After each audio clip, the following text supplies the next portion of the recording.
lastly me, whose broad stripes and bright stars through the perilous fight, o'er the ramparts we watch, were so gallantly streaming, and the rocket's red glare, the bombs bursting in air, gave proof through the night that our flag was still there. Oh, say does that star-spangled banner yet wave o'er the land of the free and the home of the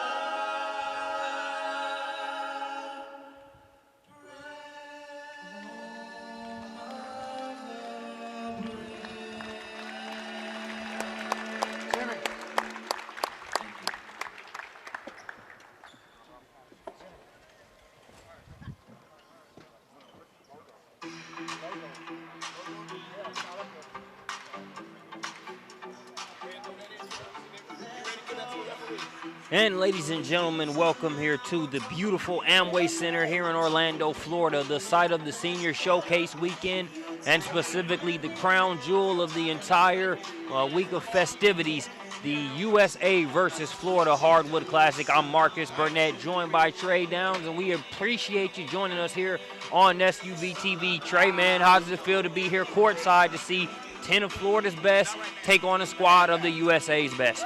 You know, it's a great day for basketball, especially coming off of the great Final Four we saw just last weekend and the women's Final Four over just across the state in Tampa. It's great to see a huge basketball showcase like this in the state of Florida, and we're seeing some players that we could very well be seeing in the Final Four as soon as next year. No kidding, man. You hit the nail on the head. When you look at the March Madness we've experienced, it's fun to actually see this phase of some of the players that may very well help shape that madness going into next year. Kudos to Jack Glove and his tremendous staff for what they do, not only for these kids in terms of exposure, but also the unsigned senior showcase that'll take place later on today as well. But we appreciate you being here for this one. Any players in particular you're really looking forward to seeing, Trey? I'm looking at Team Florida, and we have three kids on Team Florida who are going to be playing at the University of Central Florida next year. You've got Taco Fall, the big 7'6" center, along with Chance McSpadden and Chad Brown, and it's going to be, you know, a chance for these guys to get a chance to play together before they step on the floor over at CFE Arena next year and start playing for the Knights. No kidding. I tell you what, their recruiting landscape looks very good when you look at the players that they have coming in. You've already highlighted some of the pieces playing in this game. I'm familiar with Brandon Goodwin, who's currently at UCF as well, played at Norcross High School there in the Atlanta area. So they've already got some good pieces. It'll be interesting to see these prospects in the game today be able to take their place there in that nice rotation as well. But plenty of college programs represented here. Any predictions, man? Are you just looking to see a good game, or do you think either way one of these teams is going to come out in your eyes? I'm looking for a good game, but I'm looking for Team Florida to, you know, step up for their state. There's got to be some bragging rights, you know, representing where you're from. And, you know, this year wasn't necessarily Florida's greatest year when it came to the NCAA tournament. North Florida, the only team representing. So Florida's going to be, you know, trying to represent for the future of what's going to be happening. As we are set to tip, we've got number 55, Taco Fall, jumping against Josh Sharma. Team Florida has the first possession. Corey Sanders with the ball. He'll get it over to Anthony Lawrence. Up top, doesn't take long. They got the alley part right. Oop, not as much, but Corey Sanders able to pick up the pieces and get the deuce. Sanders, good job. You know, didn't follow through with the dunk, but he stayed with the ball, laid it in for the first score of the game. I'll tell you what, man, it's been a good weekend for Sanders, but Elijah Thomas, I look at Thomas as a player that's going to come out and just look to compete. Doesn't take him long to get on the board as he knocks down that jumper. Right back at you, Kerry Blackshear with the deuce. Blackshear going to be headed to Virginia Tech next year. I tell you what, doesn't look like offense is going to be a problem in this one. I mean, when you look at an all-star game of this magnitude, it usually never is a problem, but they at least take a couple minutes to knock the cobwebs or the dust off, so to speak. But we've got a couple buckets here early on already. Yeah, that's one of the things about an all-star game. Scoring is never at a minimum. You're going to see tons of scoring today, and you've got some of the best players in the country, so you're going to see them showcasing their talents all day long. Sanders takes it at Dozier. Instead, he'll get it to Taco. Taco looking to work against Sharma. He's going to be triple teamed. Can't get it out of there before it's stolen away. Here's Sharma coming. Loses the handle for a second. Gets it over to DJ Williams, one of two Simeon Career Academy representatives here in the game.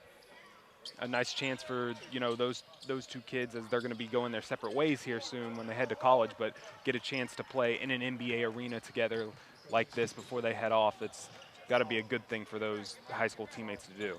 Sanders loses the handle. Dozier picks it up. Saw Carolina to Carolina connection. Dozier passing that ball along the baseline to Tevin Mack. It'll be out of bounds and go back over to Florida.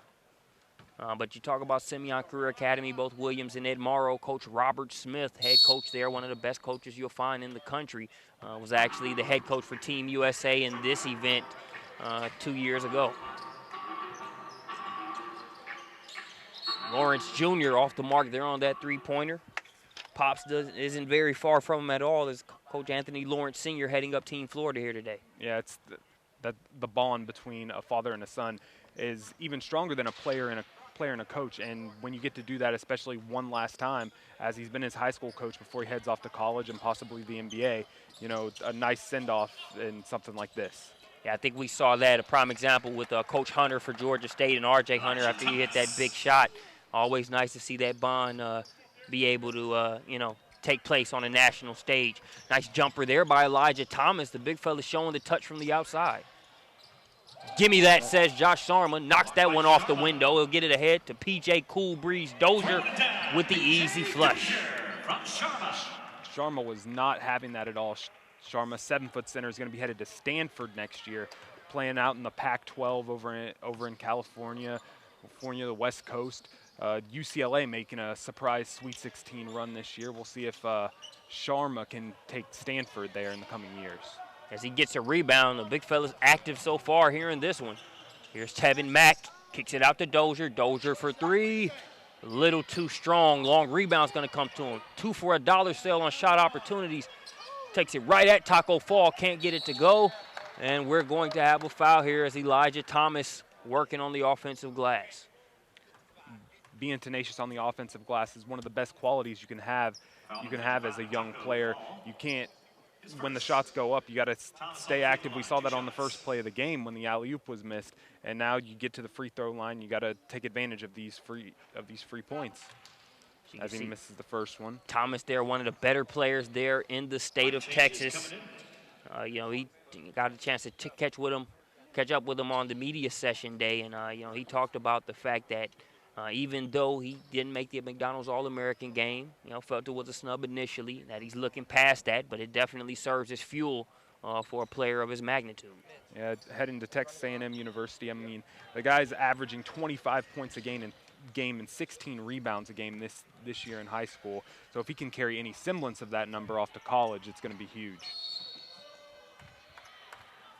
No kidding there. We talked about University of Central Florida here in the Orlando area and the great class they've got coming in. Texas A&M definitely has a positive outlook moving forward as well when you look at Thomas just being one member of that talented class. And, you've got Admon Gilder and DJ Hogg both also going to Texas A&M University playing in this game today. And, if we see Texas A&M and UCF playing in the coming years, this is definitely a sign of things to come. Yeah, man, you see a lot of senior showcase alums, whether it's B.J. Anya, that was at Maryland, and NC State. And as that shot's off the mark. No, Anya was at Maryland. It was a Barber that was at NC State, senior showcase alum. We've seen it throughout the years, whether it's going up to the NBA ranks, looking at a Joel Embiid, or at the college ranks. A lot of senior showcase footprints out there. Yeah, Steph Moody played in this game in 2012, and in the first 4 in Dayton, he just lit it up and brought Ole Miss back in the second half against BYU to send the Rebels into the next round of the tournament. Keith Stone with the smooth jumper from the outside makes it a 7-6 ball game. 1-point advantage for Team Florida. They've got a little momentum up top, and the finish. Corey Sanders, the young man, likes to spend a lot of time in the airspace. I mean, Sanders won the dunk contest, and you just saw why right there as he got up for that alley-oop. Man, won the dunk contest is an understatement. He dunked over the 7-6 Taco Fall in a way that just wrapped up the contest. I think we still had 1 or 2 rounds to go, but the guy made us cancel it in an impromptu way once he dunked over Taco. That was the night. Once you get going in a dunk contest, it's all about momentum. You saw it this year with the return of a great dunk contest between Zach LaVine and Victor Oladipo. And, you know, Corey Sanders, with dunking over a 7-6 guy here before he enters college, we could see him on the bright lights of NBA All-Star Weekend someday. Yeah. Chad Brown with the bucket on the other end. Talked about the UCF Knights. A future night makes it a 6-11 ball game as Team Florida trying to get a little bit of momentum going, taking it right at the body of the big man there is Lawrence. He's going to get a trip to the charity stripe. You know, it looked like Team USA might get a little momentum going with the big block from Sharma, send it down to the other end of the court for a quick dunk. But Team Florida has, you know, stayed on top of it, and they're going on a little run right here. That they are. As while Lawrence is at the free throw line, let's take a look at that O-Hoops instant replay of that last alley-oop. You see it being pushed up the floor there, and you always got to find your man, know where he's at, or else you could end up seeing that same result as we see Corey Sanders go up top yet again here during this weekend. And there is a 3 from number 11, Admon Gilder, headed to Texas A&M next year, one of the 3 Texas A&M players once again on Team USA today. Gilder and Elijah Thomas been friends since the 2nd grade. You know, when you look at package deals and friends that are close-knit and decide to go to the same school, I think that definitely worked out for Tyus Jones and Jaleel Okafor, wouldn't you say? Most definitely. Duke, the reigning national champions now, both of those guys playing for Coach K up there in North Carolina. And, you know, these players get a bond going. They might not necessarily go to the same high school, but they play in these AAU leagues throughout growing up, and that's where they learn the game of basketball. And once you get a chemistry going as a player, you know, you can be unstoppable. Yeah. Ice cream from the outside, DJ Williams. The Chi-Town representative ties us up at 12 apiece here. Just over 11 minutes left to play in the first half. Elbow jumper bounces around, won't go down for Sanders. Miscommunication. They've got a player up ahead. It's again Dozier decides to go ahead and get the below the rim finish here. Still worth the same 2 points. And just like that, you know, I said Team Florida looked like they were going on a little run. 2 straight threes from Team USA, and they're back on top in this one. Like how the pendulum can swing. A lot of times in these all-star games, you'll see one team kind of get ahead and another one make a run to make it competitive. I don't really see either team letting the other create too much distance. Lawrence shooting that from a long distance. He's off. Taco Fall is not. Ball with the offensive rebound just slams it home. And at 7'6", you know, you got to look at similar players that height recently in the NBA. You've got Yao Ming and stuff, and this guy does not have to get up very much to slam that ball home. And one thing that you cannot teach is size. And Taco Fall has, you know, 5 inches on some of what are the tallest players in this game. And he really pressed the easy button there on that last play with the rebound and the finish. Corey Sanders will bring it up. 14-14 game. Just under 10 minutes left to play here in the first half. Lawrence turning the corner with a full head of steam. Up with the right, finishes with the left. Doing his best Russ Westbrook impersonation, you know, driving to the hole like that. Westbrook been on a tear in the second half of the season without Kevin Durant. And you see Matt Milan getting in there and getting that rebound. Matt, locally here in Oviedo High School, it's got to be a dream of his to play on this Amway Center floor as he takes a 3 right there as well. Little short, but Matt's going to be headed to Boston College next year. And, that shot was just short for Matt. One of the things I liked about him sitting down with him at the media sessions, a lot of times when you get to these types of events, obviously the players have earned an honor, but you still like to see an edge. You still like to see that desire to compete. And, Matt really said he was looking forward to just being on this type of stage, showcasing the talents that obviously Boston College is confident in with them earning a full scholarship there. And Luke May right there with the 3. He won the 3-point contest. He lists Dirk Nowitzki as his favorite player in the 6'8" power forward. You got to think he patterns his game off after him. Tevin 30-piece Mack with the flush. Tevin Mack headed to VCU next year. VCU going in a little different direction as longtime coach Shaka Smart is headed for Texas now. But, that's still one of the best mid-major programs in the country, and I think Mack could see them create a little bit more March Madness in the future. Yeah, and it'll be interesting to see. Mack has asked for release from his NLI from VCU, so we'll see if he ends up staying put there. If he does go to Texas and ends up playing for Shaka Smart, that would be interesting to watch as well. Kevin Durant's one of his favorite players. Could you imagine him being able to play in the burnt orange and white down there in Austin? When that's one of your favorite players, you can follow in their footsteps and, still possibly be able to play for the coach that you intended to play for no matter 1 or 4 years in college. And Matt could do that in the burnt orange and get Texas back on the right track. We're an 11 seed in this year's tournament, something we usually don't see from Texas. Dime dropped by Dozier.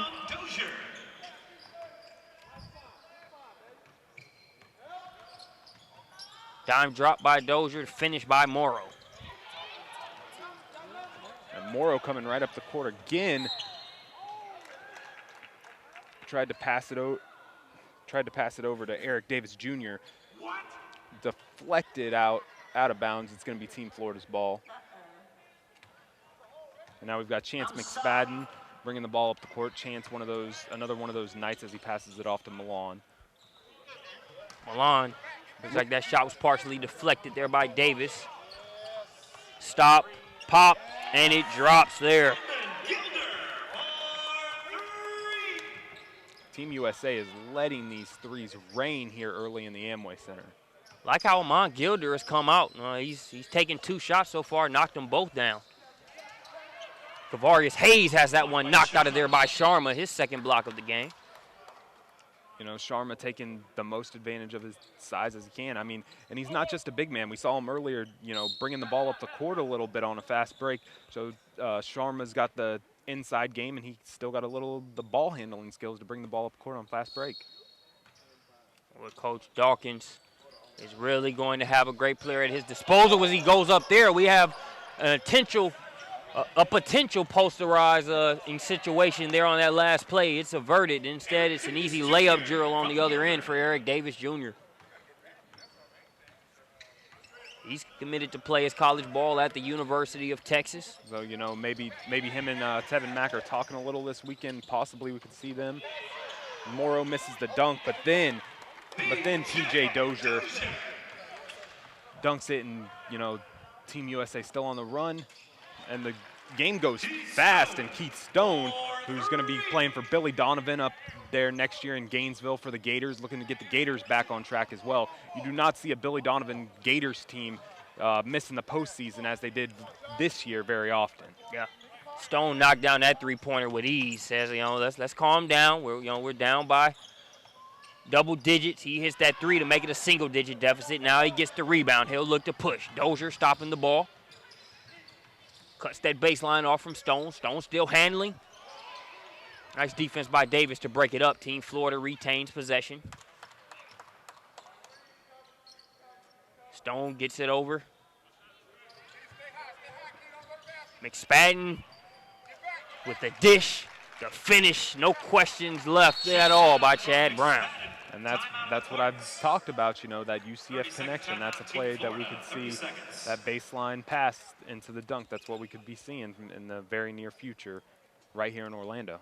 So We've got a timeout. Let's look at another O-Hoops instant replay. Lawrence misses that shot, but I tell you what, you got a very good insurance policy in Taco Fall with a 7'6" guy, easy rebound, and even easier dunk as he gets that one to go. And Taco, you know, he's been a somewhat of a Facebook sensation since he's been, you know, visiting UCF and signing pictures of him all over Facebook, making note of this 7'6" guy that the University of Central Florida is going to have next year. And when it comes to that kind of publicity, it's good for your program, and Fall's going to be a good player for the Knights, and it could just, you know, continue to bring that program on the rise. They play in the American Conference. We saw last year's national champion UConn come from that conference. SMU looked like they could possibly make a run in this tournament. You know, a little hosed by the refs in the closing minutes of that game against UCLA. So the American Conference, you know, a little bit of the Big East there, a great place to play basketball. And that was Tevin Mack that was on that last O-Hoops instant replay, the flush to currently with VCU. Situation you'll want to monitor, as he's going to be a talented player, whether he stays put or ends up elsewhere. Three-pointer off the mark. Chad Brown picking up the pieces. He just sent us into a timeout with a big dunk. Hayes, no good on the short-range jumper. And it looks like we're going to have a foul. So we'll have some substitutions. It's a 7-point game with 3:50 left to play. Here in the first half, Marcus Burnett joined by Trey Downey here. It's been a great senior showcase weekend. Jack Love and his staff always roll out the red carpet, not only for the players, but also anybody that's a part of the weekend. It's a great one to take part in. Started off Thursday night, you know, NBA City hosting the three-point contest, then last night at the dunk contest, and now we've got the showcase today. Off right there on the jumper, but the offensive rebound caught by May. He misses as well on the putback, and Team Florida headed back up the court is Corey Sanders. Sanders will be heading to Rutgers next year. Still a little bit odd to say Rutgers in the Big Ten, but, you know, the Big Ten had a great showing in this year's NCAA tournament. 2 teams in the Final Four. It's always nice to see the conference battles, conference versus conference, who's going to represent. All over that alley-oop attempt there was Luke May. He gets a hand on it. Now Team USA has numbers. Thomas takes it right at Taco. The weight room move falls just short. But he's gonna go to the line. You got to be good at drawing contact, especially when you're going up against a player who's got some size on you. You got to get to the free throw line. I think one of the things with Taco Fall, you know, the guys, he's only been playing basketball for a couple years, and do you realize the amount of physical contact and beating that you have to take to be a guy that size? Most people can't contend with that height. So what are they going to do? In an attempt to knock him down to size, he's going to face physical contact all the way up and down the floor. Not to mention the fact that the best way to mitigate a shot blocker is to take it right at his chest, as we saw Elijah Thomas do there on that last play. So one thing about it, he definitely knows how to take a lick or two. That was a great drive in there by Corey Sanders. Misses on the layup attempt, but he is fouled, so he'll go to the line Foul number 10. and look to bring Team Florida closer as we close in on halftime here in the senior showcase.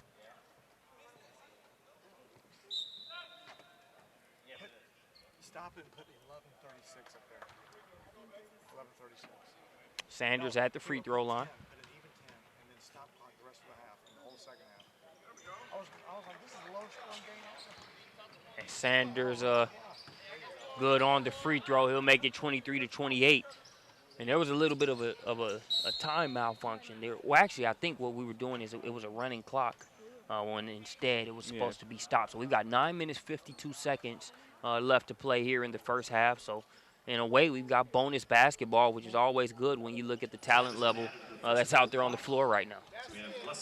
And another three-pointer right there. DJ Williams knocks it in. And we talked about Simeon Career Academy earlier, and he's staying close to home, headed to the University of Illinois to play his college ball. I think it doesn't matter what state you're in, Illinois, Florida, whatever the case may be, you want to be able to keep your great talent inside of the state. Great things ahead for that Urbana-Champaign area and the University of Illinois, keeping Williams in state. Kendrick Nunn, another Simeon Career Academy graduate, as well as a senior showcase alum, already there at Illinois.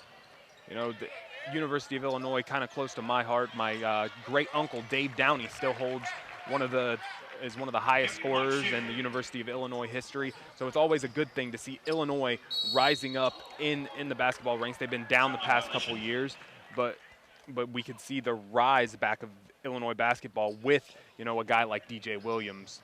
I tell you what, if you're an in-state group or any college and you can get you one or two guys coming out of Simeon Career Academy each year, you're going to be in pretty good shape. Blackshear has gotten it going in this game. He's got a few buckets off the mark on that one. And, you know, losing the handle right there is Williams. Blackshear ran back to play some defense. Blackshear, as we talked about earlier, he's headed to Virginia Tech next year. Virginia Tech, the Atlantic Coast Conference, they're putting more of an emphasis on their basketball program. Now we see Seth Greenberg, their former coach on ESPN, but they've, you know, reinvested. Got Buzz Williams up there to coach the team. So good things could be ahead for the Hokies. Yeah, you look at Buzz Williams, a player that does a great job of, a coach that does a great job of getting the most out of his players. Has Ahmed Hill up there currently. We saw Ahmed Hill on this very court last year at this event as well. He's got a formidable teammate joining him in Blackshear next season. Orange Jr. has that one poked away, still able to hold on to it. He's got to avoid the 7'6" Taco, even though he's on his team. Still had to shoot around him. Able to pick up the pieces. Matt Milan gets the rebound and the putback. And you talked about Milan, you know, his competitive spirit, and you got to see when you play the best should come out in you. And that's the second time Milan, one of the smaller guys in this game, at 6'4", he goes in there and gets an offensive rebound and puts his team back on the board. Elijah Thomas takes another trip to the charity stripe. Just short on the free throw. And, you know, that's the free throw shooting. That's something that, you know, is going to develop as you go through time. Once he gets under the coaching staff at Texas A&M University, that's something that I'm sure he's going to work on. Free throw shooting always comes at a premium. That's been talked about recently with Jahlil Okafor and whether he should be the #1 pick in the draft because of his free throw shooting. It's a 5-point game. Sanders working along the baseline. Gets it to Matt Milan. Milan over to Hayes. Hayes, calling Mark Kelly. That young man believes he can fly with where he took off there in the paint. He was fouled on that one.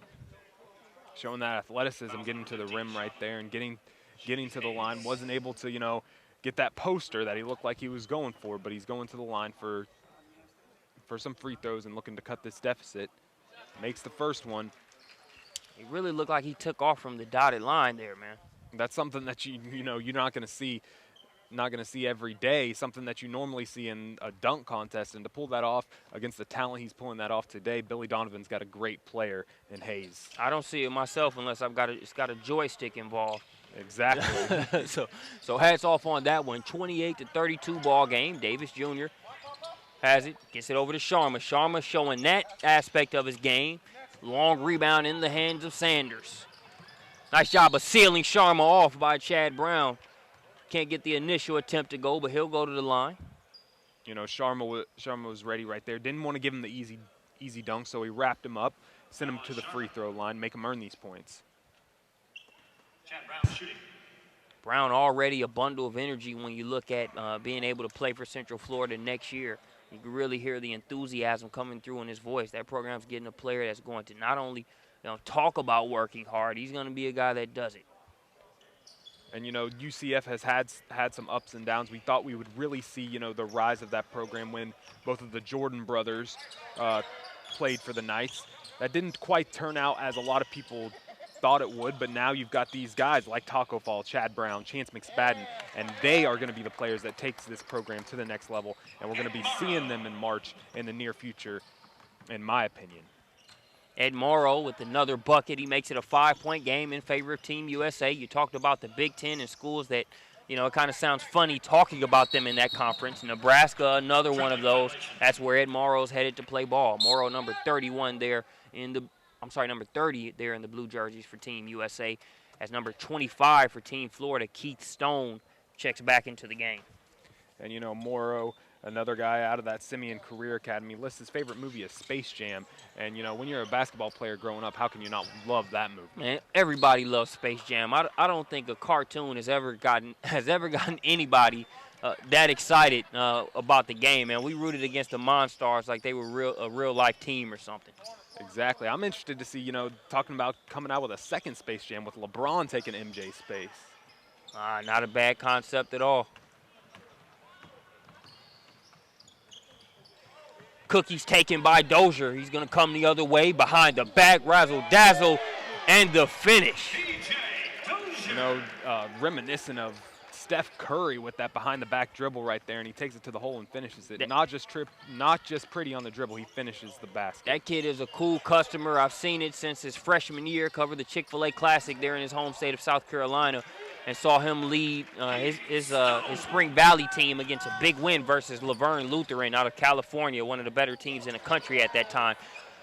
Tag team blocked there by Hayes and Brown. Here's Matt Milan going to take it all the way with the reverse finish. Sharma just missing the catch right there on the alley-oop. Looked like it might have been just a little premature on the pass right there. Coming right back up the court already. That's one thing about these All-Star games. They are always fast and furious. You're going to see teams running up and down the court the entire game as Morrow puts that one in the hole once again. You're seeing some of the consistency and ability that made Simeon Career Academy so tough to beat this year. When you look at Morrow, you look at DJ Williams, Zach Norvell also there. The guys play unselfish ball. Everybody does what they need to do. They're more focused on the W as opposed to gaudy numbers. We've just seen Morrow get buckets just from running the floor hard and finishing when given the chance to do so. Taking the body. And one. Yes, sir, Eric Davis Jr. And when you've got the strength to put that in when you have the contact, when you're, you know, just a high schooler still developing, it's going to be interesting to see what kind of player Davis can really fully develop into, you know, as he gets older. The one thing, you know, as it's been fully debated, whether players should be able to come straight out of high school into the NBA, and a lot of it has to do with, you know, the physicality and stuff that you run into, and that these players' bodies are still developing. So we're seeing them at this stage. We're seeing that raw talent and what they can become once they hit that weight room a little bit more, once they get in college. The sky is the limit. Yeah, Davis Jr., a guy that has proven himself not only in the high school circuit, but part of the family, part of that Nike EYBL circuit, an element of his game that he really thought has helped mold him into the player that is signed to play at University of Texas. So I think being able to have both aspects, that was a common thread with each player that I talked to. They love the high school side of things, but being able to get some of the premier matchups, play against the best on a regular basis, they can attribute that to that travel ball circuit. You know, like you said, with the Nike EYBL, you've got AAU. That's when these players get a chance to play against the best and really test their skills and see what they're going to be facing on the next level.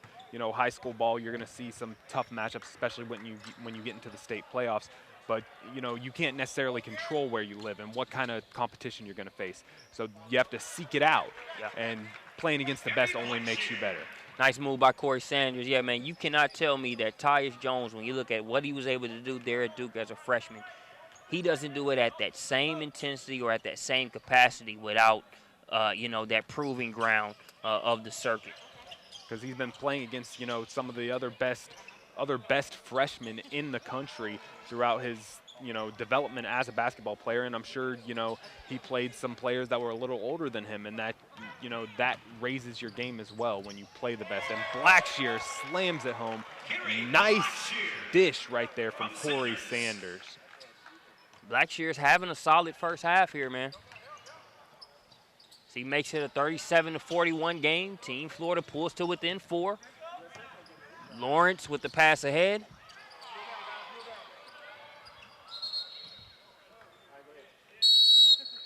As that ball's going to be lost out of bounds, we'll have some substitutions. 3 minutes, 36 seconds left to play here in the first half. It'll stay Team Florida's possession.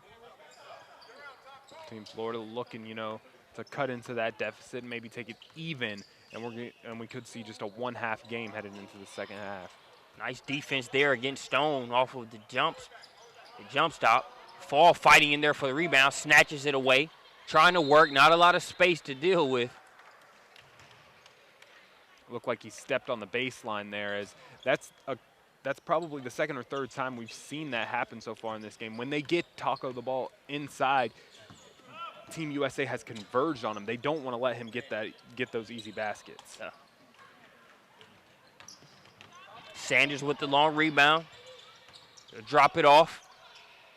Lawrence has to double pump. Looks like that shot was partially blocked. Morrow pulls it out of there. Now it's in the hands of May. May takes it right at Stone. Stone. Always got to give credit to a guy that tries to take a charge in an all-star game. The reverse finish by Lawrence Jr.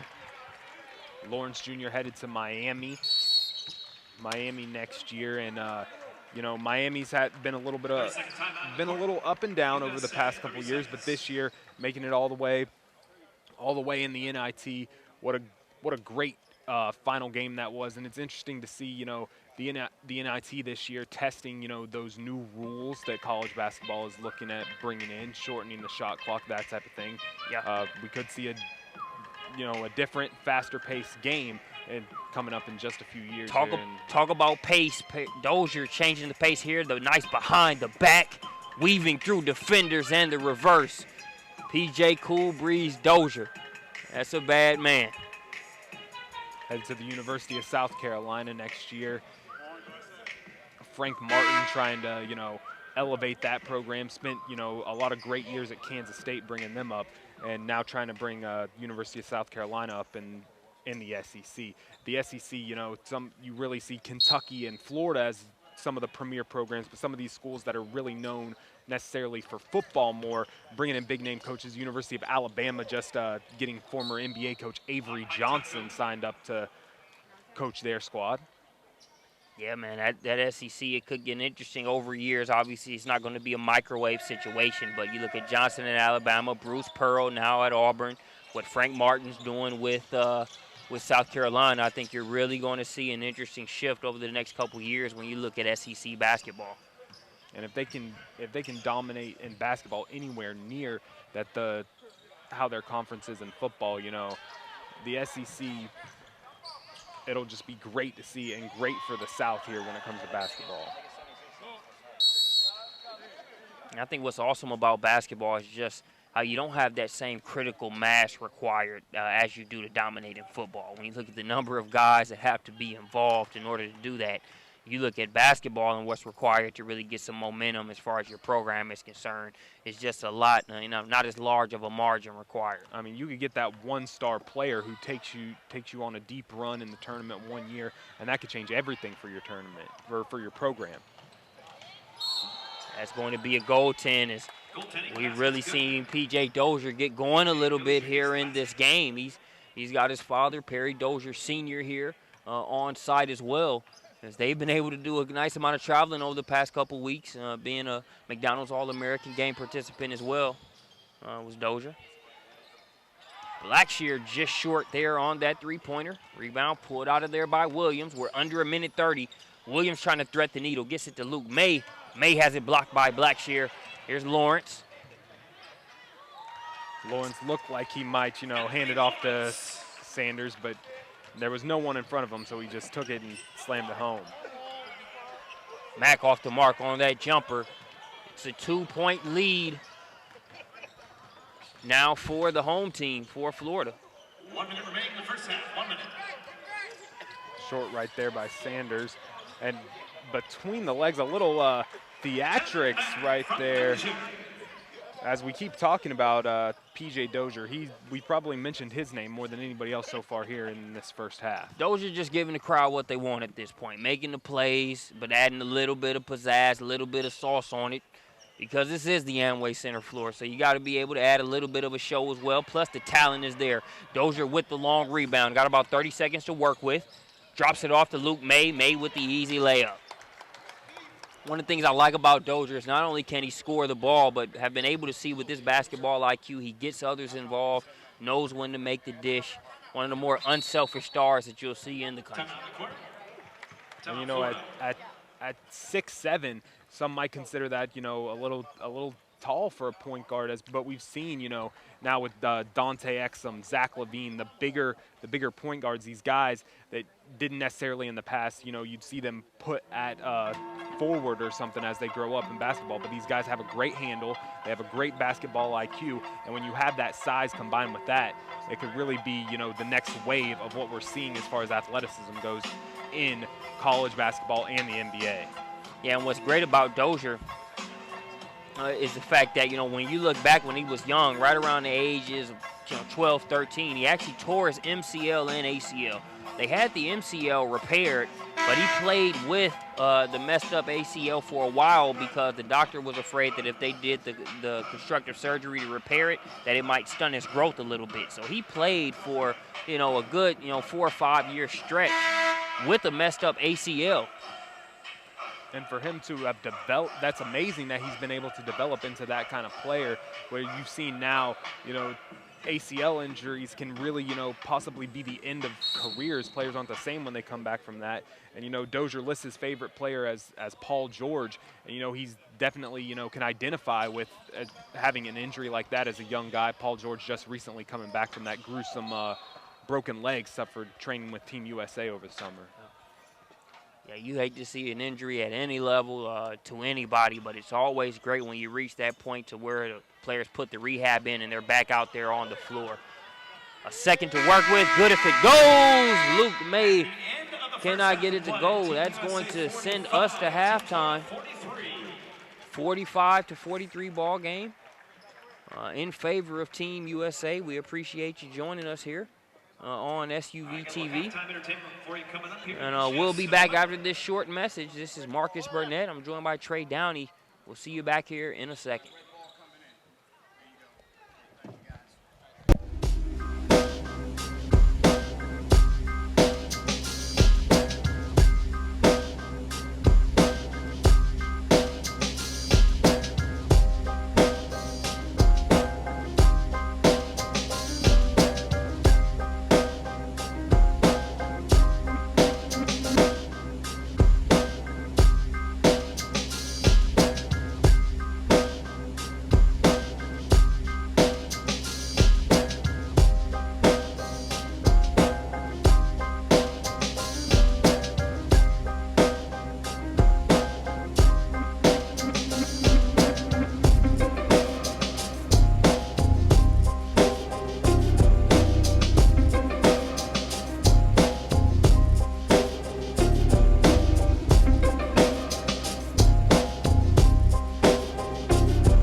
Give it up one more time for Zip One Dance Studio. How y'all doing? All right, so we're not doing a little dancing. Do I have any brave souls that think they know how to dance a little bit? You know what I'm saying? Do like a little history of dance from old school. Anybody know some old school dancing, you know? Because I know I got a couple of volunteers that already want to come out here. Come on, ladies. Come on, ladies. Who got a hand up? Come on out here. I need you. Come on. Come on. That's two. Nah, I can use smoking. You see all this court out here? You have time to run to the restroom real quick? Okay, I'll grab everybody. All right, be careful, be careful, be careful, be careful. All right, there we go. Any other brave souls? Any other brave souls? Oh, we got one of the dancers want to come on. Come on out here. Come on out here. Come on out. Oh, here we go. Yeah, you two. Come on out. We got to represent for the men. There you go. Represent for the men. Now, we got some old school dancing up in here and some new school dancing up in here. If you don't know, look around and find out. So we might have a superstar up in here in the making as far as dancing. We got enough. Y'all spread out. Y'all spread out. I don't need y'all to hurt. I don't need nobody to get hurt. Oh Lord, she already dropping it like it's hot. She already dropping it like it's hot. Y'all get her magic dancer application. She ready to go. Or in her native language, she ready to go. Cause she's from Evans. I know about E-High. Mighty Trojans in the building. We're my Orlando people, local natives, Orlando people in the building. Make some noise. All of our out-of-towners, out-of-towners. All right, wow, man, really? Anybody was here last night and saw the dunk contest? Wasn't that amazing? All right, y'all about to be amazed once again. Y'all spread out. Don't be all grouped up. Y'all spread out. Are you ready? Are you ready? Y'all ready? Let's see if you don't do the dance to the music that's playing. Go ahead. Oh, that's the butt right there. That's the butt. Oh, there you go. Oh, yeah. Oh, look at them legs. When you hit a car horn, oh, there you go.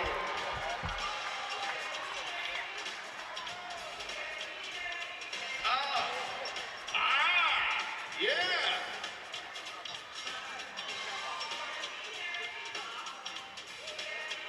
Hold on. Wait till the car horn. This is gonna be trying to switch. Oh, he's doing everything. Oh, he's breaking it down. The robot, everything. He's showing y'all up. Uh-oh. Everybody clap your hands. Here we go. Come on, y'all clap along too. Come on. Clap. Clap. Clap. Hands.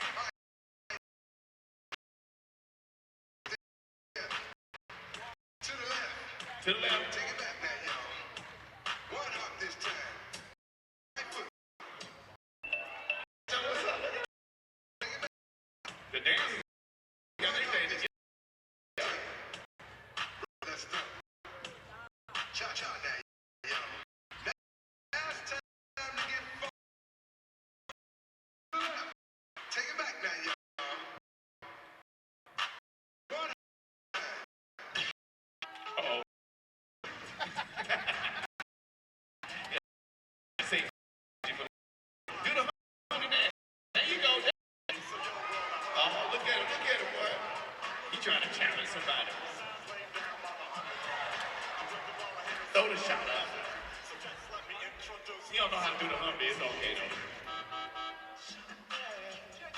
Oh, Cupid shuffle. Can you do the Cupid shuffle? How we gonna start? Come on.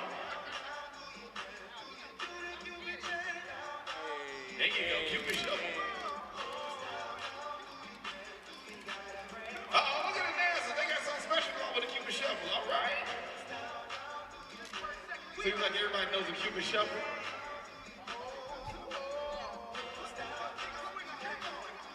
DJ, your mama out here.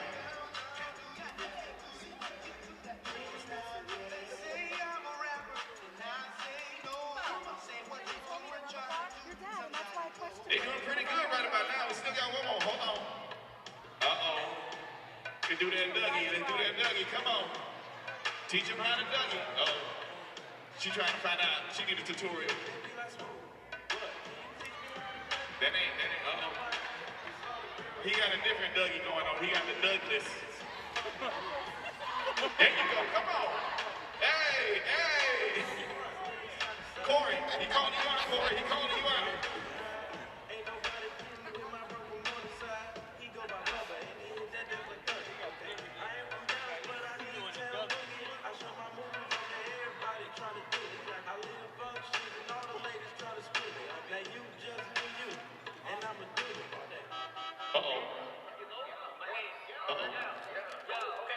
Who know how to name? Uh-oh. Who got the name? He got the name? Come on. Name. Y'all ready for it? You got it, baby. Come on. There you go. And yeah, the kids do it like that. Son. There you go. Show him. Show him. Show him. He trying to help his mama. There you go. He's showing you up. He's showing you up. Oh, he reading you now. Oh, he doing this. What? Look at that. Look at that. Oh. All right, give everybody a round of applause. Give them all a round of applause. You all did a good job. You all did a good job. All right, we got the second half of the game coming up. Florida versus USA.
Back And here, no, go ahead, Trey. back here at the Amway Center. Second half underway. Here is Josh Sharma gets it going here for Team USA. Blocks it on one end, comes back, almost gets the alley-oop on the other. Luke May comes back and, drops it in for the two and extends Team USA's lead. Was 2 at the half. Now we're back up to 4 here as we start, what should be another very competitive half of basketball. As right there you had Hayes, get up and send that one away. He was not having any of that. Yes, it hasn't been easy to get a bucket on the inside from either one of these teams so far, man. I mean, you've seen Hayes, you've seen Sharma, and you've seen Taco Fall, both all making it hard to get inside. We've seen Team USA, come out with a lot of three-point shots early in the first half that got them on a little bit of a run. Team Florida came back, and, we've got a close game here in the second half. And Sharma, again, I believe that's his 4th block of the game, 2 here in just the first minute of the second half. Yeah, Sharma, if he takes that same level of stinginess to Stanford, Coach Dawkins is going to definitely be a happy camper with what he's bringing to the table right now. Corey Sanders bringing it up the court. Drops it off to Chance McSpadden. McSpadden loses the handle, but it is still going to be Team Florida ball here. We talked a lot about P.J. Dozier in the first half. We saw, some good plays from Kerry Blackshear as well. Matt Milan getting in there for, a couple baskets as well. It's been a very competitive game here on this high stage. And we wouldn't have expected anything less You know, this is just when you see this kind of talent right there as misses the three. Team Florida coming back up the floor. It's going to be Keith Stone with the ball. Stone passes it back out to the top. And number 13, Chance McSpadden, misses the three. And you've got number 11 for Team USA, Amon Gilder, bringing it up the court. Gilder made a big three in the first half. 3-point shootout winner from earlier this week. Luke May shoots a three and puts it in. Shows why he won that contest over at NBA City at Universal City Walk. One of the coolest restaurants you'll ever find here in the Orlando area. Fully NBA theme. You got a full court right outside the restaurant as Keith Stone puts it in, brings the USA back within three. Looked like they were going up for an alley-oop for Sharma. Team USA has been looking for that the whole game. They haven't been able to connect yet. Morrow stays tenacious under the basket, gets the ball back and puts it back in. Team USA back up by 5 here in the second half of the Hardwood Classic Senior Showcase here at the Amway Center With Ed in Morrow, Orlando, man, Florida. that's that Chi-Town hustle from Ed Morrow. When we talked with both he and Williams, every area, represents in their own way, has their own fabric. Chicago is known for, your hard-nosed, physical, tough, intense ball players. And DJ Williams and Ed Morrow both touched on in their interviews how they love to kind of represent that Chicago persona when they play. I know you just see it every day. I mean, even the persona that Coach Tom Thibodeau has brought to the Bulls. That's a very hard-nosed, physical team. You know what you're getting when you comes there. As Luke May steps on the baseline, and it's going to be back Team Florida's ball. But a lot of where you grow up and where you are at geographically contributes to the style of basketball you play. And growing up in Chicago and playing basketball against the other guys that have that same hard-nosed mentality toughens you up and gets you ready for the next level. Nice defense being played by Amon Gilder. But Corey Sanders says good defense, better offense as he gets the layup on the inside. He makes it a 49-52 ball game in the process. Ball bounces, touches everywhere but the bottom of the net. Gilder will pull it out. He's doubled.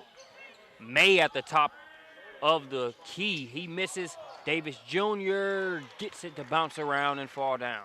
And Team USA has a 5-point lead right now, and a lot of that has to do with offensive rebounds, being able to get those second chance opportunities.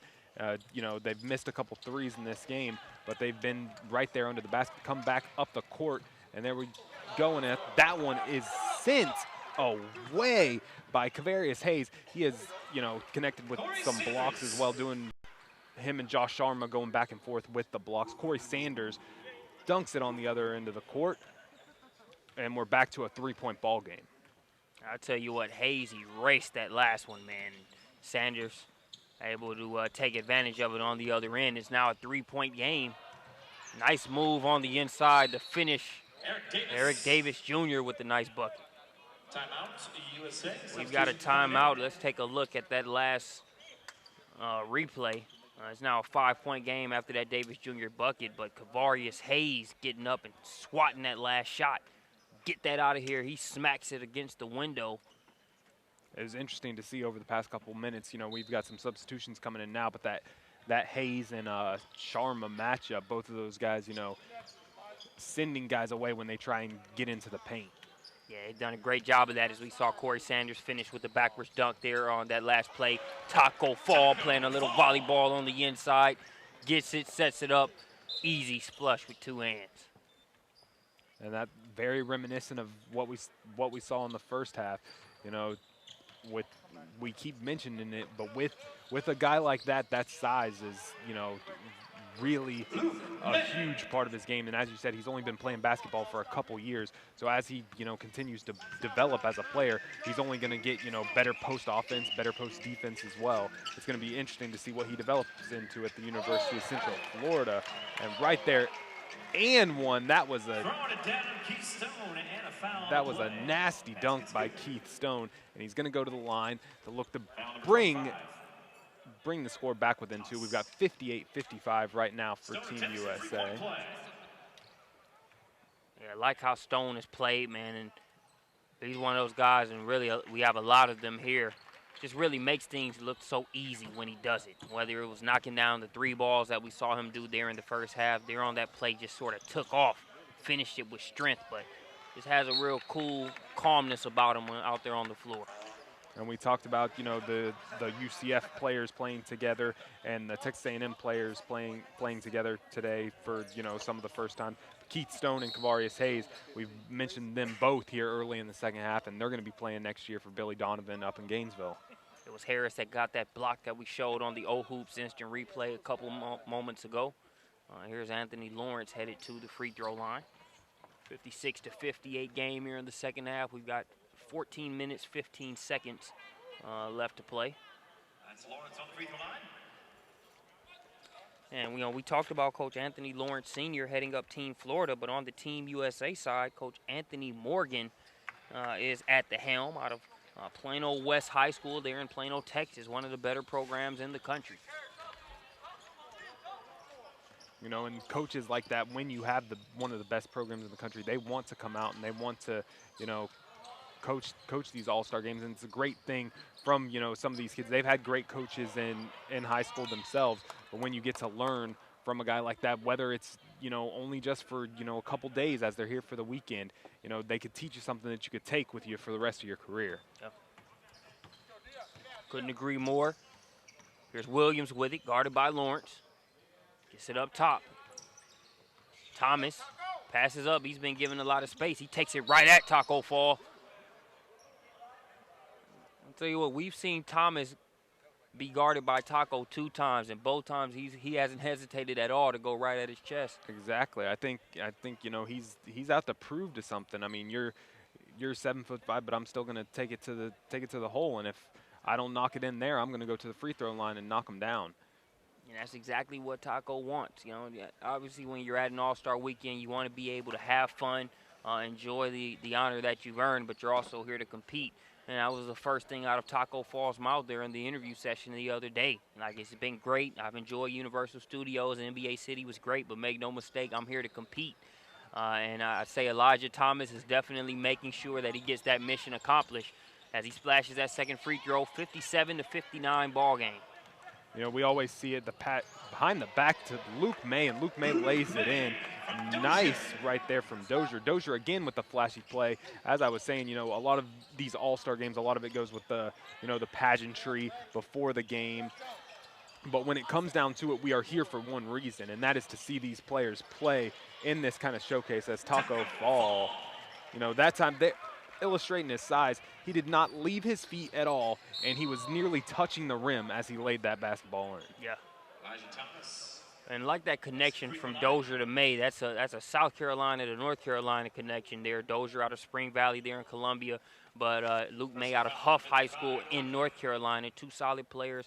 I've liked Luke May's approach in this game. Obviously, winner of the 3-point contest, he can shoot it, but he's another player similar to what we've seen from Ed Morrow, has gotten a lot of buckets just by running the floor, playing every play, but also being able to finish when given the opportunity to do so. He's going to be a good piece for Roy Williams there, will Luke May, as he has a seat. And North Carolina, I mean, making a good run in this year's tournament, but they're already considered, you know, it's never too early to start talking about March Madness. Joe Lenardi of ESPN already having out his first, you know, bracketology for next year. North Carolina listed as a 1 seed. So we talked about it at the beginning of the day. We could see guys in the Final Four. May could be one of those guys next year. Yep. Taco looking to go to work. And once again, I don't think we have seen Taco Fall, other than, you know, those couple offensive rebounds that he scored. I have not seen Team USA just go with one guy on him. They have converged on him every single time he's had the basketball. He was guarded inside by Tevin Mack. You know a guy is huge when you look at a guy like Tevin Mack at 6'7" and consider him the mouse in the house, so to speak, when you talk about the post matchup. 2-point game, 61-59 in favor. It's actually in favor of Team USA. Yeah, 12 minutes, 47 seconds and counting left to play here in the second half. It's going to be brought up by Dozier. Dozier guarded by McSpadden. McSpadden, a guy that lists Elfrid Payton as his favorite player. Elfrid plays right here on the on the Orlando Magic's floor. It's got to be, you know, nice for him to play on that same floor as one of his favorite players, a guy who maybe a lot of people didn't see a lot of coming out of the NBA draft. He went number 11.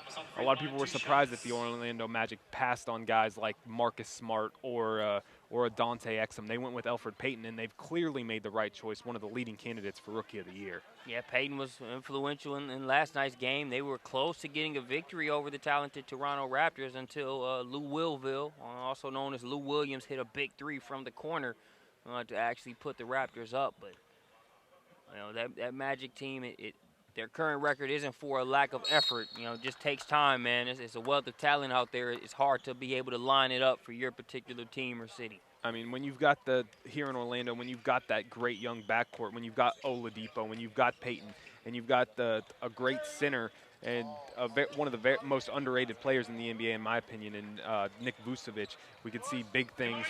We've talked about how we could see things from UCF in the future. Orlando could really be a hotbed for great basketball in the years to come. I know I was always a big fan growing up, back when they had Penny Hardaway, Shaq, Nick Anderson, Dennis Scott, Horace Grant. That was a serious squad right there. Would have loved to be in Orlando back during that time frame. It was nice to see, you know, just a couple weeks ago, I was here on a Friday night, the Magic against the Pistons. They inducted Shaq into the Orlando Magic Hall of Fame, so it was nice to see Shaq back here in Orlando, win a bunch of places. But when you think of Shaq in the beginning, you still think of him in that Orlando Magic uniform. Yeah, most definitely. First free throws off the mark.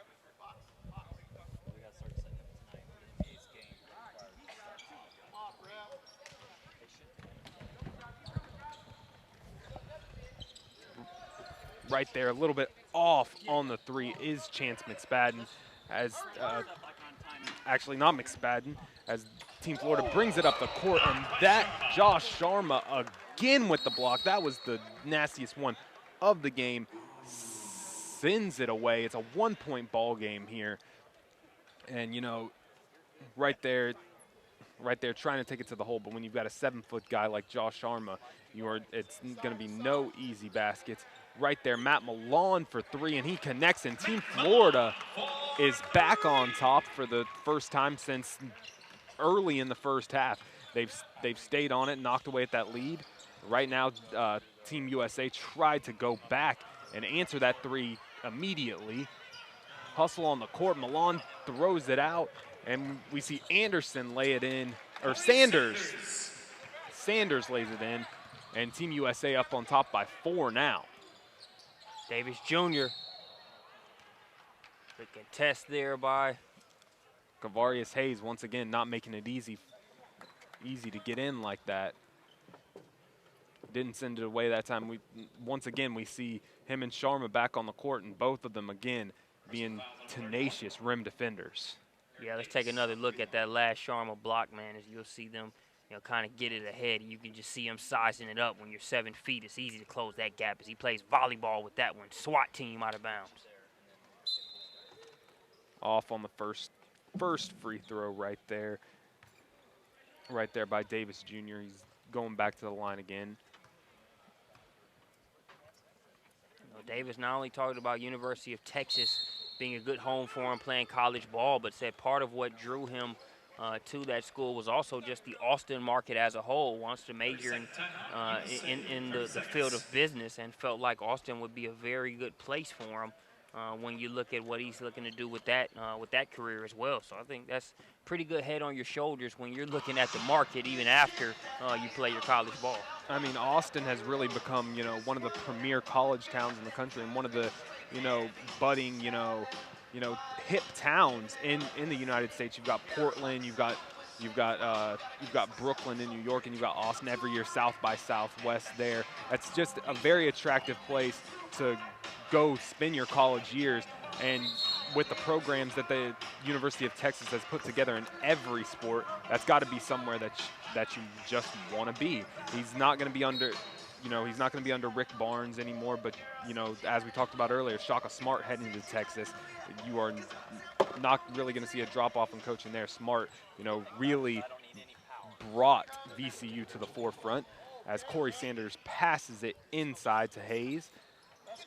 Hayes gets blocked right there by Morrow, and Team USA brings it back up the court. Luke May misses, but Josh Sharma puts it back over some people. One of the best plays we've seen in this game. Sharma really shining here in the second half. That he is. Davis going along the baseline, has that shot blocked. Working is Ed Morrow, another helmet and lunch pail bucket on the inside for one of Chi-Town's finest. That's what I've talked about this whole game. Why Team USA is up again is their tenacity, getting those offensive rebounds, not staying on it and putting the basket away. And they're up by 1, and Sharma again with the block right that time on Matt Milan. Multiple Team USA players converge on that one. Nice use of the shot fake. Milan off the mark. Working hard for the rebound was Brown. You talk about wingspan on that one. They're playing volleyball around the rim is Team Florida, and they finally have that hard work pay off in the form of a trip to the charity stripe here for Brown. I'll tell you what, the question of what can Brown do for you, Exhibit A is there on that last possession. He kept that ball alive. He was determined to either get a putback or find some sort of way to get points for Team Florida there. And he gets it right there, and the ball game is back tied again. Chad Brown, he's going to be one of those 3 guys here on Team Florida heading to the University of Central Florida next year. Misses on the second, but we still got a tie game. Lists his favorite player as Blake Griffin, and we see Griffin putting up 10 rebounds or so every game, and you see the same kind of tenacity from a player like Chad Brown, averaging 15.4 rebounds as a senior this year at Deltona High School, about halfway between here in Orlando and Daytona Beach. Mm-hmm. Sanders drives to the hole again and misses, but Taco Fall right there for the putback and gives Team Florida the lead once again. It is very hard to keep a 7'6" guy in that wingspan off the offensive glass. We talked about how the defenders converge on him and try not to let him get the ball above his waist, because if he does, what can you do other than get the ball out of the net? You really can't do anything unless you're going to, wrap him up and send him to the free throw line. Taco, having a good game here. As we said, he's going to continue to develop, but you can't teach size. One of the baskets he put in earlier, he did not leave his feet, and his hands were on the rim. 69-71 ball game after that bucket by Davis Jr. Blackshear working on the inside. He misses. Anthony Lawrence Jr. with the tip in. He makes it a 69-73 ball game. Team Florida with a little bit of a lead. We saw them go up by 2 earlier in this half. Let's see if they can keep putting it together and go on a little run. Taco Fall sends that one away, but right there was Gilder, goes for the 3, misses. But Davis puts it back in, and now it's a 2-point game. Some real competitiveness right there between Sanders and Davis. Davis ran right at him on the inbound pass, and Sanders was determined to get it past him. Saw between the legs dribble. They were going at it right there, reminiscent of how we've seen, some of the great point guards in the NBA, Steph Curry, Chris Paul, and it's just a treat that we get to see these guys right now. And in the coming years, we're going to be able to say, we saw the first time that Corey Sanders and Eric Davis went head-to-head going up and down the court. Man, I'm loving it. I'm loving how fierce this game is. Let's take a look at the old Hoop Instant replay about how hard it's been to get a bucket inside. As you see Team Florida probing the defense. Milan gets the step, and you see 3 blue jerseys converge on it. I think Morrow and Sharma got a piece of that one, but that's just indicative of how hard it's been to get a basket inside. Each crop of USA versus Florida Hardwood Classic participants kind of has its own flavor, its own personality, and you knew this was just a good group even from the the media sessions as far as how intense the game would be with the way these fellas focus on competing. I'm loving this field. This is not a normal all-star game here with the way these guys are playing. They're definitely playing some good defense here in this game. That's not something you typically see in an all-star game, but these guys are competing, and that's what's made this game so great so far, as we're, you know, getting close to crunch time, and we've still got a 2-point game. These guys, as I said at the beginning, Team Florida, pride for their state is what they're competing for today, and they do not want to lose, and we are seeing that from every single player on this floor. Lawrence off the mark on the three-pointer. Sharma with the rebound. He gets it to Dozier. Dozier ahead to Williams. Williams, no look pass. Sharma said, I'll take care of the rest. From Williams. You know, Josh Sharma, he was on the defensive side of the ball really early, getting those blocks, but right here in the second half, he's really, you know, shined offensively and defensively. The hustle by Dozier tries to push it ahead to Matt. Blackshear gets it, sends it down the court. Sanders looking for the alley-oop to Taco. Couldn't get the alley-oop, but still catches it and puts it in very easily to take the lead once again for Team Florida. It's a 2-point game, 75-73, just under 7 minutes left in the second half here. Plenty of great guard play. You know, a lot of times in all-star games, it can be very guard-heavy, but we're seeing big men go at it. We see Josh Sharma run the floor, flush that one with two. We talked about his impact on the defensive end. Make no mistake, he's putting it in the hole as well. You know, and a lot of these guys now, they're looking to win the game, but at the same time in an all-star game, one of the biggest honors is being the MVP. And these guys are, you know, looking, they want their name on that list with guys like Steph Moody, with guys like Chandler Parsons, who are former Hardwood Classic MVPs. They want to go on that list with those guys. And I think whoever ends up getting that today is going to be in good company. Yeah, man, I'm glad we can just commentate and that we're not responsible for choosing that MVP because at this point it's hard for me to pick a clear-cut one. Obviously, Sharma has been a standout. I think Dozier's been great. Yep. Sanders has been awesome for Florida, so has Blackshear. So that's going to be a tough decision to make. But it's always a good thing when you have that kind of scenario as Corey Sanders. The run carry.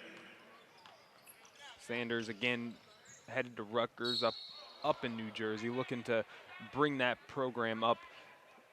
Entering this year was their first year in the Big Ten. Big Ten, one of the toughest conferences in college basketball. Wisconsin, Michigan State, both in the Final Four. Michigan usually up there, and Ohio State as well. Both were a little down this year. Ohio State still made the tournament, but we are going to see, you know, we've got quite a few players going to the Big Ten here.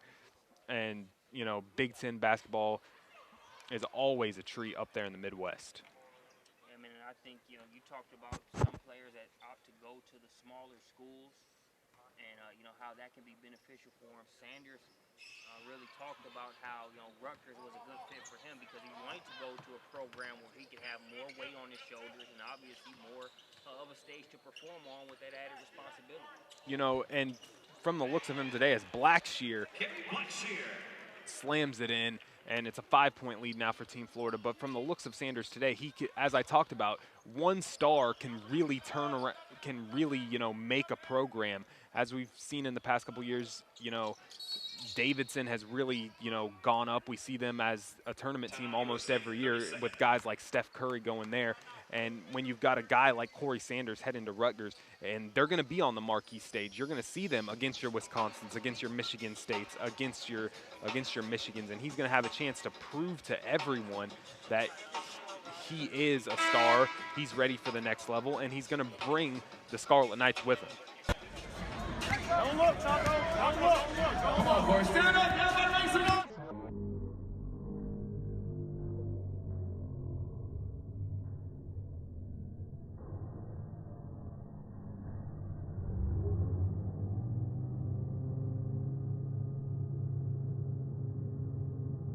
A 7'6" tall man.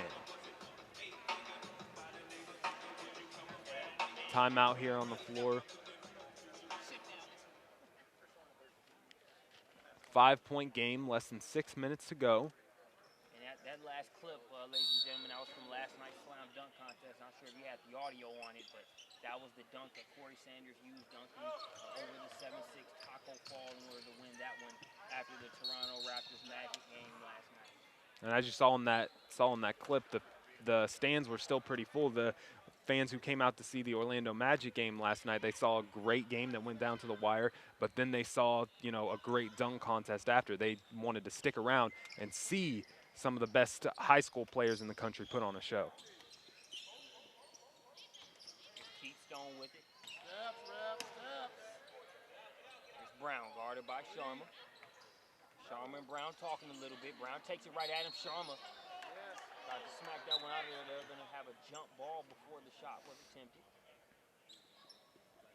I tell you, man, I can't say it enough. I'm loving the atmosphere. These guys are going at each other, defending, and it's just a very good game. It's not sloppy. Not at all. I mean, everything contested. That's what you want to. That's what you think you're going to see when you step into the Amway Center and you see a team like the Orlando Magic play ball, and these guys are, you know, feeding off of that court and what it means to be on this court, as we see now, driving to the basket. There is Dozier again, one of the flashiest players on Team USA, and the competitiveness just keeps going. As soon as he drops in the basket, we're back at the other end. Right there as McSpadden misses the three. But these teams, you know, just keep going at it. It seems like every time that we've seen one team make a little run, look like they're going to take a lead, neither team has been able to pull away other than early in the first half. We saw a double-digit lead for Team USA, but now Team Florida with a 5-point lead, as right there Elijah Thomas puts it in. And Thomas, you know, is one of the more colorful players we've seen here this weekend, both times coming out in the first half, you know, dancing, showing for the crowd. And we saw a dance contest here at halftime, and Thomas got in a little bit on that as he came out here to warm up for the second half of the game. He was just having fun. You talked about Shaq in Orlando, man, kind of puts you in the mindset of a Shaquille O'Neal when you look at not only his ability to play big on the court, but also a good personality. One of those players is going to make sure an atmosphere is always funner when he gets to the scene.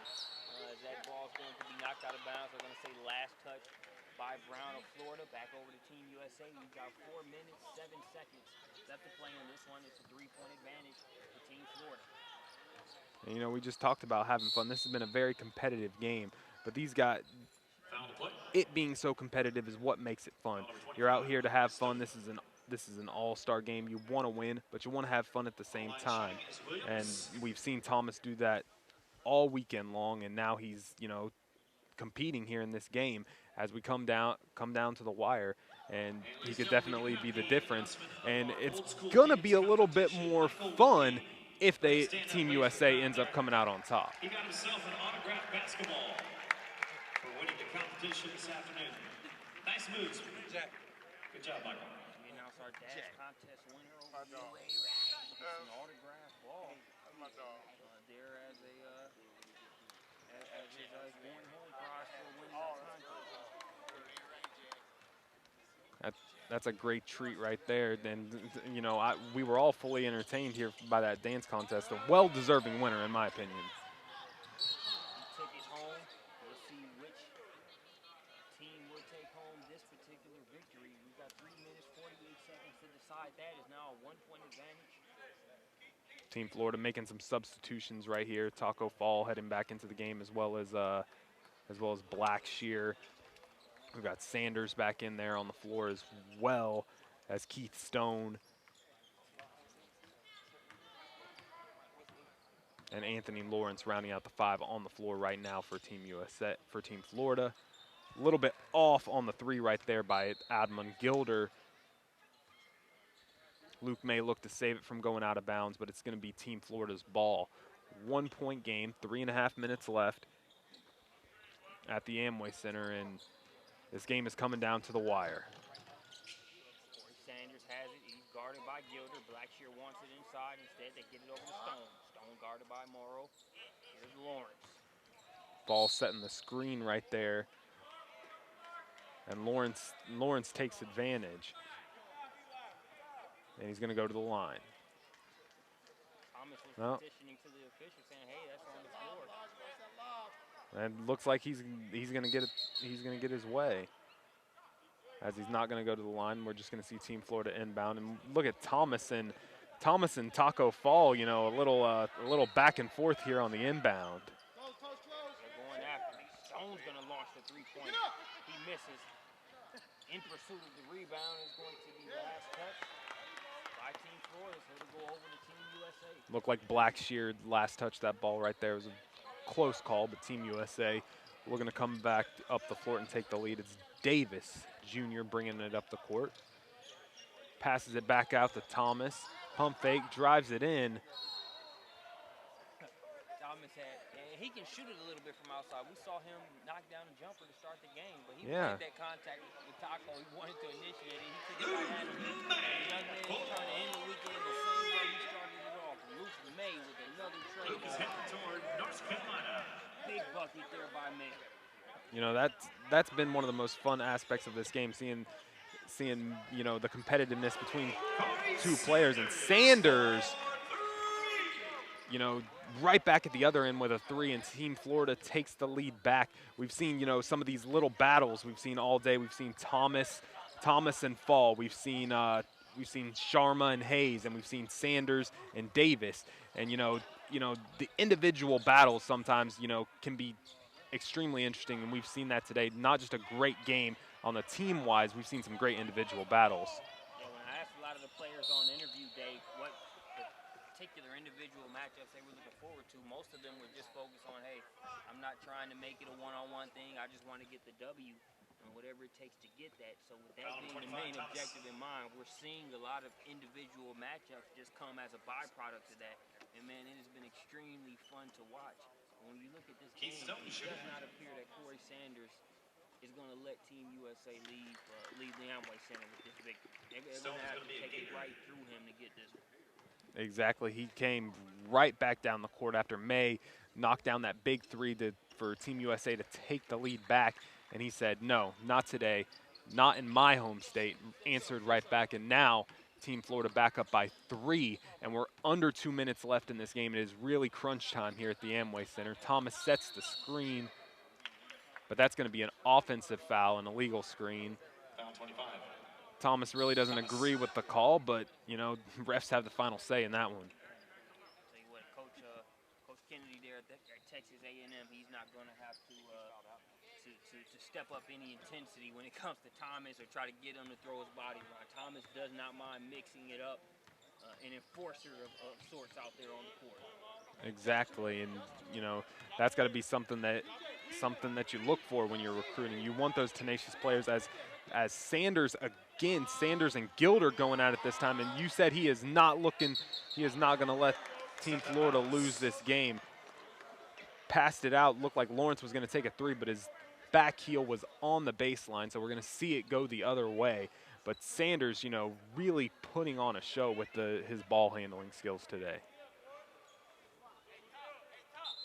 Rutgers fans tuning in. You guys are getting a good one. That pass nearly stolen away. Dozier kicks it out of harm's way.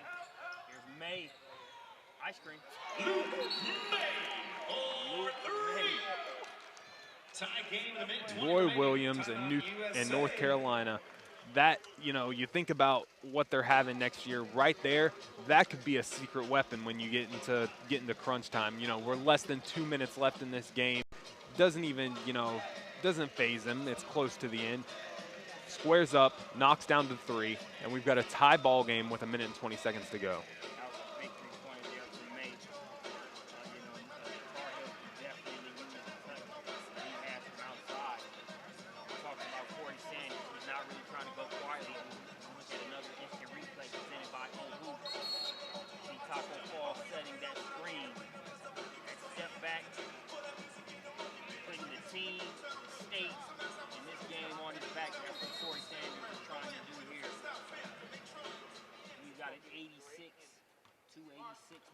Number 15, Josh Sharma is set the Hardwood Classic record with 7 blocks in today's game.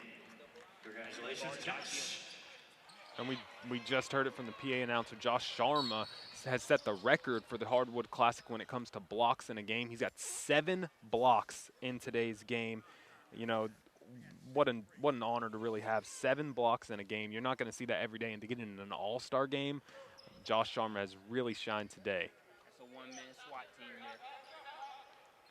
Thomas, they baited him into a three-pointer. He says, don't You talked about it. He started off the game game with a jumper, and he does it again and takes a 3-point lead. Sanders calling for the screen from Fall. That was some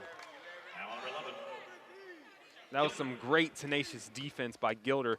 Ends up fouling Sanders, but Sanders, you know, Sanders is really looking to take this game into his hands. Blackshear going to try a three-point.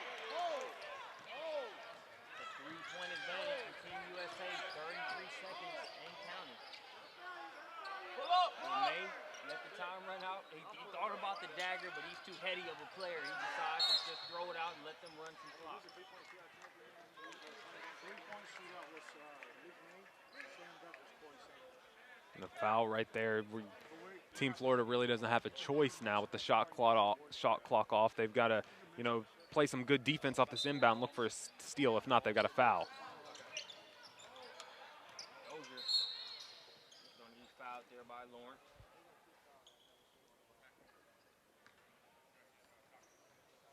19.9 seconds left on the clock. You know, you feel for Team Florida. They had time was going off the clock, but you gotta feel like they could have gotten a better shot than that Blackshear three there. Not knocking Blackshear, because I think what Team USA did a good job is they made sure they got it out of Corey Sanders' hands quickly, and almost really had two defenders just kind of locking in on him, wanted somebody else to beat him or take that shot. Now all they can do is try to hurry up and get into a penalty situation. I'm not even sure what the rules are as far as this game is concerned, whether it's 17 fouls or 10 team fouls. Foul number 3. They foul to get the bonus. I think there's going to be just sort of like an impromptu rule here. Yeah, we're discussing it right here. All right, we do bonus 1-1. And it's going to be a 1-and-1 situation here, and Team Florida's got to be ready to get that rebound should Gilder miss this first free throw. It's a 3-point game, and you know he's got to knock down this first one to make it a 2-possession game. 16.5 seconds left. And he makes the first one, and it is now a 2-possession game as Team USA goes up 90-86. This one is still not over yet. 16.5 seconds is a lot of time. Knocks down them both. And those are some big, big clutch free throws there for Admon Gilder. And that could end up being the difference. That three from Thomas and those free throws could be what puts Team USA over the top. This looked like it, you know, might be a game of whoever can make that last little run will come out on top. Right now, it looks like it could be Team USA's game, but I wouldn't count it out, especially when you got guys like a guy like Corey Sanders, who's, you know, less than 20 seconds left. He's still going to do whatever it takes to try and pull this game out.